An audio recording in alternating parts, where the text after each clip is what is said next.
Depuis le lancement de l'ETF Bitcoin, toutes les sociétés de valeurs mobilières qui ont été approuvées achètent pendant plus de 2 semaines d'affaires non-stop.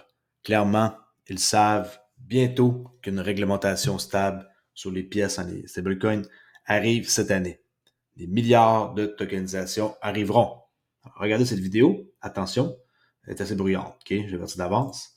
Baisse un peu le son. 3, 2, 1, let's go.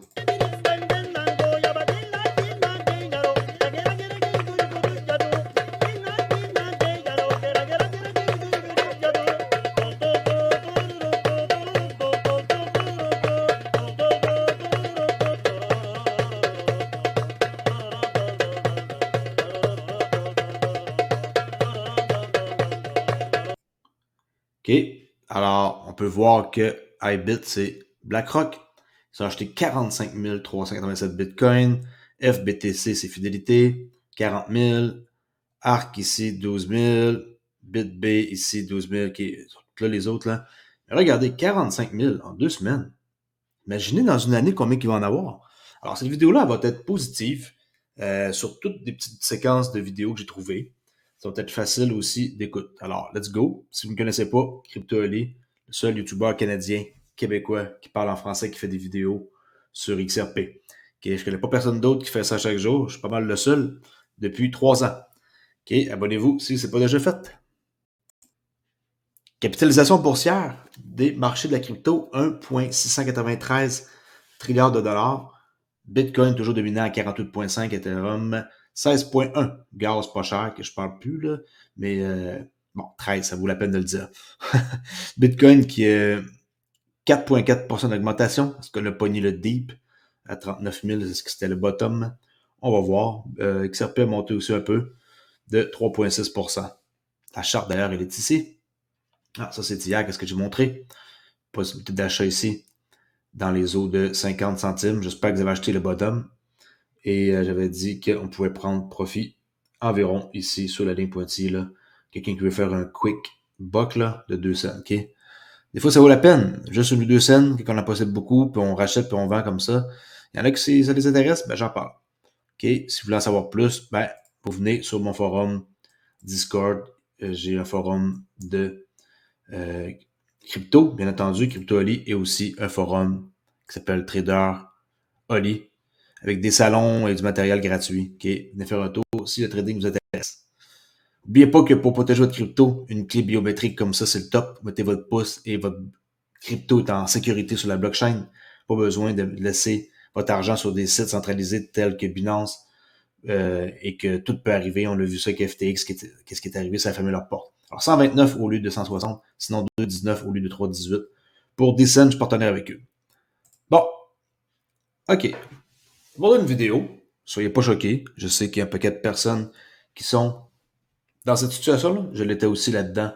Voilà, pas si longtemps que ça. Alors, on va aller voir ça immédiatement. Regardez bien. Pour ceux qui travaillent de 9 à 5, je sais que c'est difficile. Et lâchez pas la crypto. Peut-être que ça va changer la vie d'une tonne de gens.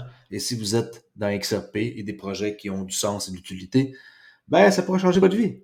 Tenez bien le coup, par exemple, c'est pas demain matin que ça va arriver, un changement de vie, ok? Mais gardez ça en tête qu'un jour ou l'autre, cela pourrait changer pour le mieux, pour vous, de beaucoup. Regardez bien, ok? Si vous êtes dans cette situation-là, je sympathise avec vous. Mais il y a des gens qui n'ont que des week-ends et qui sont très heureux, n'est-ce pas? Ils disent, oh, c'est vendredi, vendredi soir. Je passe enfin le week-end. Enfin, 2 jours de congé. Je suis tellement heureux, je suis si content. Et jusqu'à dimanche soir, ils se sont dit, oh, baise-moi. Je dois encore travailler pendant 5 jours. Et puis ils doivent retourner travailler. Et c'est un cycle, non? Et puis tu te dis, lundi, tu te sens tellement déprimé, comme, oh mec, il me reste 5 jours. Et puis mardi, mercredi, jeudi, vendredi. Oui, c'est encore vendredi, mesdames et messieurs. C'est presque le week-end. Et puis 2 jours passent. Tu n'as rien fait. Vous venez de regarder Netflix. Tu viens de jouer tout le temps sans rien faire et puis c'est dimanche soir. Qu'est-ce que tu vas faire encore? Je dois retourner travailler, et c'est le cycle et c'est un cauchemar. J'avais l'habitude de faire des cauchemars quand j'étais enfant à cause d'un monstre, mais maintenant, un cauchemar doit avoir cette vie, ce cycle. chaque jour et ensuite tu vas juste en vacances seulement 2 semaines, puis tu rentres. Je vais OK, c'est la majorité du monde, 100%, là. C'est, je dirais, 80% du monde qui sont comme ça. Il y a peut-être 10-15% qui sont à leur compte. Ça dépend des régions. Peut-être plus de 70% des gens qui sont comme ça, 20% à leur compte. Le reste des gens, c'est des patrons, peu importe. Alors, tenez le coup, OK? Il y a bien du monde qui sont de 9 à 5. C'est une expression qu'on dit, là, 9 à 5, 8 à 4, là, peu importe. Chiffre de jour, chiffre de soir, chiffre de nuit. Si vous avez des cryptos, peut-être que vous allez avoir fait de bons choix. On est dans un moment du Web 3, quatrième révolution industrielle. Et tout ça, ça peut être pour le mieux pour vous. Et avoir un peu de crypto, c'est pas bête, non? Hein? Alors, surtout si vous l'avez payé pas cher et que c'est encore à des prix du genre 53 cents, ben, je pense qu'il est vraiment, vraiment encore tôt. Attendez pas que ce soit à 5,30 $ ou à 53 $ ou à 503 $. Là, vous allez regretter de beaucoup. Bon, Kevin O'Leary qui parle de stablecoin en quoi que c'est bon. Regardez bien. Les pièces stables pourraient être un outil formidable pour nous. Pensez-y de cette façon. Je souhaite acheter Nestlé à la bourse de Zurich. Cela peut être fait en 12 heures, mais cela entraîne de nombreux frais. Si j'avais une pièce stable, je pourrais le faire en 2 secondes. Voilà. Oui, il peut acheter des actions. OK? Mais ça prend 12 heures pour que ça soit réglé. Tandis qu'avec la crypto, un stablecoin, 2 secondes. OK? Tous ces gens-là sont tous déjà embarqués dans le bateau. Vous, si vous ne l'êtes pas, il n'est pas trop tard. Les Kevin O'Leary de ce monde, tout ça, ce monde-là, ils sont déjà là-dedans. OK? Ils ont déjà investi, ils sont déjà très, très, très au courant de ce qui s'en vient. Brad Garlinghouse, ici, qui me fait vraiment rire. Regardez bien qu'est-ce qu'il va dire par rapport à Gary Gensler et OpenAI. OK? Je donnerai également des accessoires au commissaire femme. Elle a passé du temps à parcourir le monde et à rencontrer de nombreux autres régulateurs, ce qui Ça, c'était à Davos, là, en passant, là. n'est pas sorcier. Vous pourriez probablement taper dans l'IA ouverte de Sam, comment réglementer les États-Unis et obtenir une meilleure réponse que celle que nous obtenons de la SEC. Peut-être. OK, je sais pas si vous avez saisi. Vous pourriez taper dans l'application de Sam Altman de OpenAI, et vous auriez des réponses. Regardez bien. Celle que nous obtenons de la SEC. Les États-Unis et obtenir une meilleure réponse. Comment réglementer les États-Unis. Et comment réglementer les États-Unis? Vous pourriez écrire ça dans ChatGPT et vous auriez probablement une réponse. Et obtenir une meilleure réponse que celle que nous obtenons de la SEC. Autrement dit, la SEC, quand tu leur poses la question, ben, ils ne savent pas quoi répondre. Tandis que le AI, un ChatGPT, lui, de OpenAI, ben, lui, il saurait comment faire. Alors, ce serait très drôle. Hein? Très comique en passant, ce gars-là. Peut-être. Je n'ai pas essayé ça, en fait. Ah, ça me fait penser, j'ai vu que Brad Garlinghouse, on va aller voir ça immédiatement, en direct de même, là.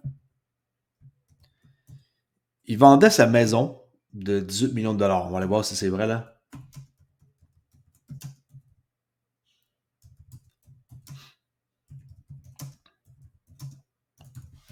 Peut-être réussir à trouver quelque chose. Ça, c'est pas prévu, mais j'ai ça en tête. On va aller voir ça.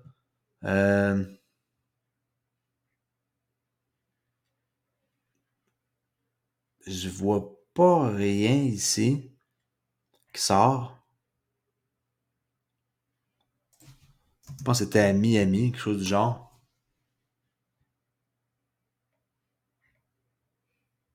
En tout cas, je vais retrouver la nouvelle et par la suite, j'en parlerai. C'est Crypto Eric qui avait trouvé la nouvelle. OK. Bon.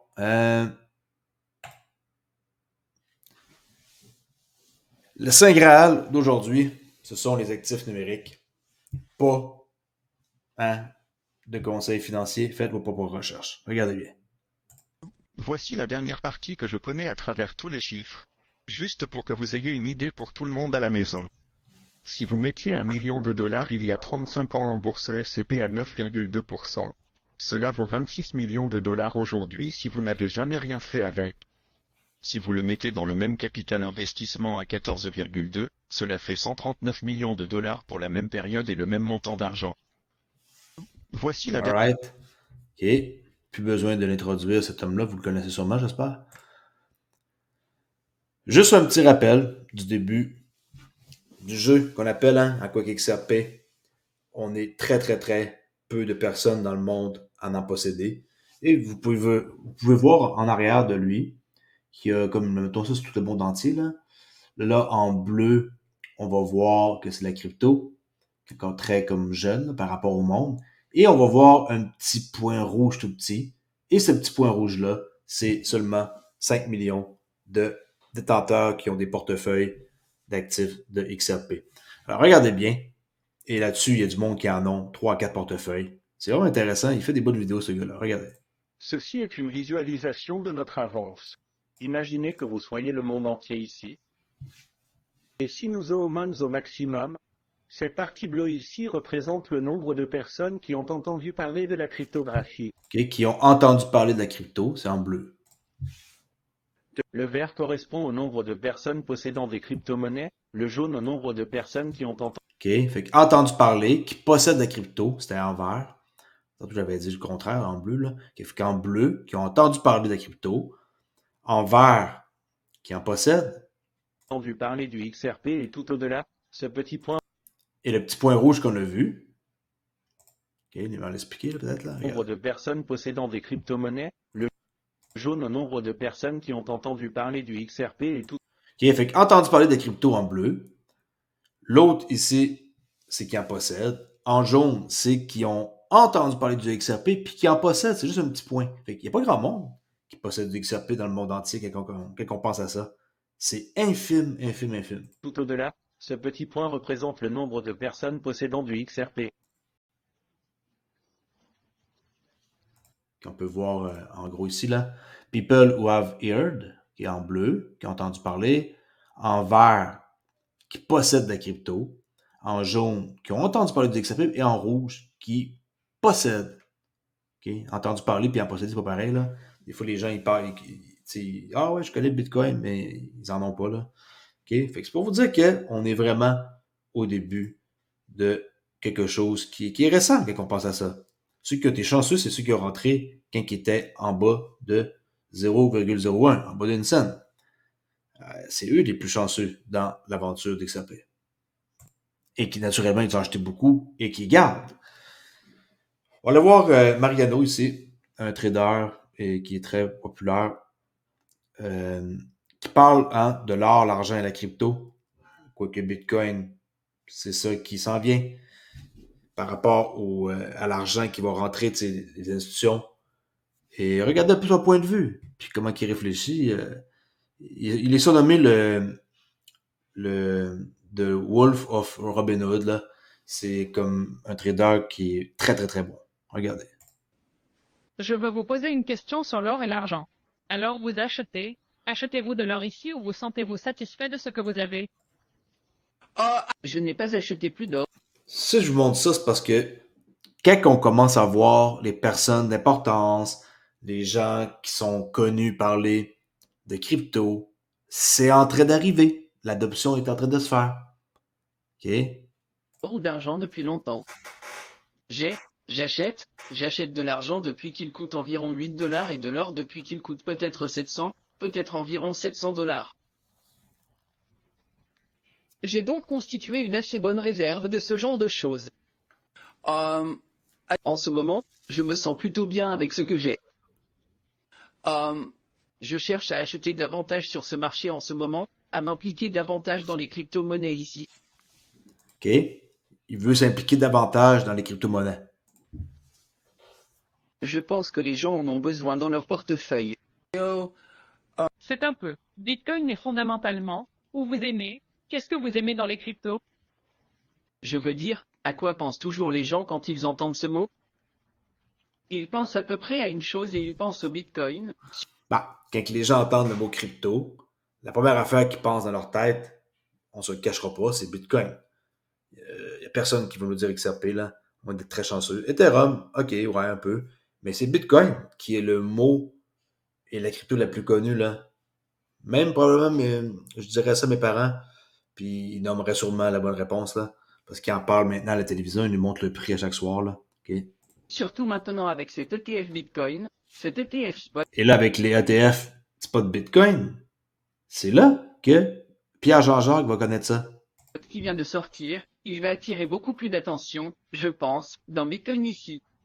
Nous pourrons nous attendre à ce que certaines choses se produisent ici. Nous allons voir plus de volatilité en ce qui concerne l'évolution des prix parce que, je crois, l'ETF va en être la cause. Et vous allez voir beaucoup d'achats institutionnels également. Donc je crois, Beaucoup plus d'achats institutionnels qu'on va voir. C'est ça qui m'intéresse le plus. Et quand on regarde qu'ils en possèdent 45 000 en 2 semaines, est-ce que vous imaginez c'est quoi? 45 000 bitcoins en 2 semaines? 2 semaines! Pas 3 mois, pas une année. 2 semaines. OK? Oups. OK. je veux dire, vous savez, je dis aux gens depuis je ne sais pas combien de temps ils ont besoin d'avoir des crypto-monnaies dans leur portefeuille. S'ils devaient en choisir un, ce serait celui-là. D'accord, à mon avis, parce qu'encore une fois, c'est celui auquel tout le monde pense. C'est la maman. C'est à peu près leur maman à tous. Donc parmi les cryptos, j'en possède quelques-uns. Je n'ai que 5 ou 6 ans. C'est mon plus gros avoir en ce moment. Je viens de réaliser un profit à peu près au même niveau que celui où j'ai tiré mon profit d'ici. Je ne sais pas. J'ai oublié que c'était peut-être 38 000 dollars. J'en ai tiré du profit et maintenant je joue avec leur argent, vous savez. En fait, j'ai pris une partie de cet argent et je l'ai réaffecté au JEBQ. OK? Encore. Tout ça pour vous montrer que les institutions, ils s'en viennent dans les ETF et les gens dans le milieu du trading, Wall Street, les hedge funds, c'est eux là qui sont en train de sortir publiquement et d'en parler. Photo qui veut dire beaucoup de choses. Regardez, détenteurs d'XRP qui ont 600 000 en crypto dans leur portefeuille, mais qui vivent toujours de cette façon-là, hein, qu'un matelas, qu'une télé par terre, puis à peu près tout, là. Une radio, puis un réfrigérateur. Je ne sais pas s'il y en a qui se reconnaissent là-dedans. Moi, quand je vois ça, ça me fait beaucoup rire. Et je suis sûr certain que des fois, il faut faire des sacrifices pour avoir qu'est-ce qu'on veut. Je dis pas pantoute de vendre tout qu'est-ce que vous possédez, là, pour acheter la crypto, là. Surtout pas vendre son auto. Ça, j'en reviens pas encore du commentaire que j'ai eu, là. Je pense que c'est le commentaire de l'année. En tout cas, à date, là, pour 2024, ça va être dur à battre, là. Vendre son auto pour acheter la crypto. C'est le commentaire. OK? Le plus stupide que j'ai entendu depuis un sacré bout. Bon. Cathy Wood qui dit qu'elle pense pas que Gary Gensler va revenir à la SEC. Et elle pense qu'il a des aspirations pour une sorte de nomination politique. Donc, il pourrait aller comme de ce côté-là avec Joe Biden. Bon, j'espère que non. Puis, il ne sera pas réélu. Là. C'est juste pour quelqu'un qui a marqué ça ici. Il faut qu'il marque de quoi, là, mais il ne sera pas réélu jamais. Là. C'est Donald Trump qui va gagner. Assez facile à voir. Bon. Et on finit ici avec Institutional DeFi on XRPL, qui est la finance décentralisée sur le XRP Ledger, avec les institutions qui s'en viennent. Si je ne me trompe pas, le clawback a été accepté. On va aller voir ça immédiatement. Je crois que on peut aller voir amendement. Juste avant de voir. Regardez pour les AMM, hein, on a encore plus de votes. On est rendu à 65. Ça a augmenté, c'était à 58 hier. Ça veut dire que on en a un ou deux de plus qui ont accepté. Regardez, 28 que ça prend des votes pour faire passer les AMM Automated Market Maker, que je vais vous faire une vidéo pour vous montrer comment ça marche. C'est pas lequel qui a dit oui, là. Le plus récent. Je sais pas s'ils sont en ordre. Ouais, c'est ça. Ça veut dire que ça serait les 3 derniers là, je me trompe pas, qui ont été ajoutés. OK? Je suis pas sûr si c'est en ordre du 1er au 23 là, qu'il le dit, là. Mais on en a 23, ça en prend 28. Il en manque juste 5. Il faut que 5 de ces 12-là fassent oui. Alors bon, pour les clawbacks, on va aller voir ça. Pouf. Bon, Enable, non. Mais consensus 88, c'est oui. Alors, le threshold a été atteint. 31. C'est juste qu'il n'est pas encore en marche. Il faut attendre 12 heures, 12 jours, 11 heures, 30 minutes pour que ça soit fini les votes. Mais ça veut dire que ça a été accepté. Et en consensus, c'est en vert, 88,57. Et lui, il vote jamais oui, hein. Data443.com, j'avais entendu dire que ça pourrait être la SEC qui détienne un validateur, là. Mais je sais pas, je suis pas sûr. C'est les personnes qui peuvent me le confirmer, là. Je fais juste dire ça de même, j'avais entendu dire ça. OK, partez pas en peur, là. Alors ça, le clawback, si vous savez pas c'est quoi, c'est que quand il va y avoir les CBDC et qu'on va avoir ça sur l'XRP Ledger, par exemple, une banque pourrait aller faire un reverse d'une transaction et reprendre l'argent qui est envoyé. Par exemple, s'il y a une fraude d'un truc du genre. Alors, c'est pratique. Le monde pense, ils vont nous prendre notre argent. Non, non, non, c'est pas ça. C'est vraiment quelque chose qui est là pour protéger. J'espère que vous êtes conscients. C'est pas un truc qui est malsain ou pas correct que les banques vont faire. Alors, si ça c'est accepté, dans les 2 prochaines semaines, comme on a pu voir, OK, la date c'était quoi? Pas la date, mais dans 12 jours, dans 2 semaines, ça laisse du temps en masse pour les AMM d'être aussi acceptés. Alors ça, c'est logique que ça soit accepté avant d'avoir les pools de liquidité puis les AMM. DID, n'oubliez pas, c'est l'identité décentralisée. Ça, c'est vraiment, vraiment, vraiment aussi un truc que vous devriez vous mettre le nez là-dedans. Là, on commence, là, 28%. Alors, l'identité décentralisée. Vous voyez, Ripple, ils ne font pas les choses comme à la légère. Tout est réfléchi et pensé d'avance. C'est ce que je pense. OK? Alors, c'est ça qui va parler ici. Les institutions qui s'en viennent dans la DeFi. Sur le XRP Ledger, regardez bien. J'ai pas réussi à le traduire en français, mais c'est pas grave. All right, folks, I hope you're ready to start having some fun, or at least gambling a little bit more with our precious XRP. And we need to understand the AMM, automated market maker, that is coming to the XRP ledger, the implications, not only for us little guys playing around, but also the institutional DeFi that is coming to the XRP ledger. OK. Et voilà. Les institutions s'en viennent. Ils vont vouloir participer au pool de liquidité. Alright? Alors, j'espère que vous avez apprécié cette vidéo-là. Il n'y a rien d'autre à spécifier. S'il y a de quoi, venez me parler ici sur Trader Oli ou sur Crypto Oli. Je suis là-dessus. Ou sinon, je suis dans la communauté ici. OK? Je suis pas nulle part ailleurs. Oui, j'ai un compte Twitter, mais je l'utilise pas. J'utilise juste pour mettre des vidéos que je fais comme celle-ci. Mais je ne vais pas là pour jaser. Venez pas sur Twitter. OK? Je ne vais pas vous jaser. Si vous êtes intéressé à me parler, c'est via Discord. Je reçois une tonne d'emails qui se ramassent dans des pourriels, des choses comme ça. J'ai pas le temps de répondre à ça ou de vérifier c'est qui. Fait que ça, c'est sûr que ça se perd là, si vous envoyez un courriel. Vous avez une demande à me faire, quelque chose, passez par Discord. Vous pouvez m'écrire en privé en premier et je vais vous répondre. Mais moi, je vais jamais vous répondre en premier. Là, apparemment, les scammers qui étaient sur mon Discord, ils ont l'air d'avoir pas mal disparu. Ou sinon, je n'en entends plus parler présentement. Mais attention, les gens, ils se font passer par moi. Puis la seule personne qui a le même écriture que... La vraie écriture, c'est ça, Crypto Oli tout en minuscule. Pas de point, pas d'underscore, pas de... Tout en minuscule. Crypto Oli tout en minuscule. Si vous recevez un message privé, c'est impossible. Je ne contacte pas personne en premier. Alors, en partant, c'est un scam si quelqu'un vous contacte en premier. Alright? Alors, merci beaucoup d'avoir écouté et je vous dis à la prochaine vidéo. C'est le week-end, on prend ça un peu plus relax. Demain, ça va être sûrement activité familiale dehors. Il y en a beaucoup tantôt, j'ai vu dehors là, en fin de soirée. Alors, je vous dis à la prochaine vidéo. Ciao!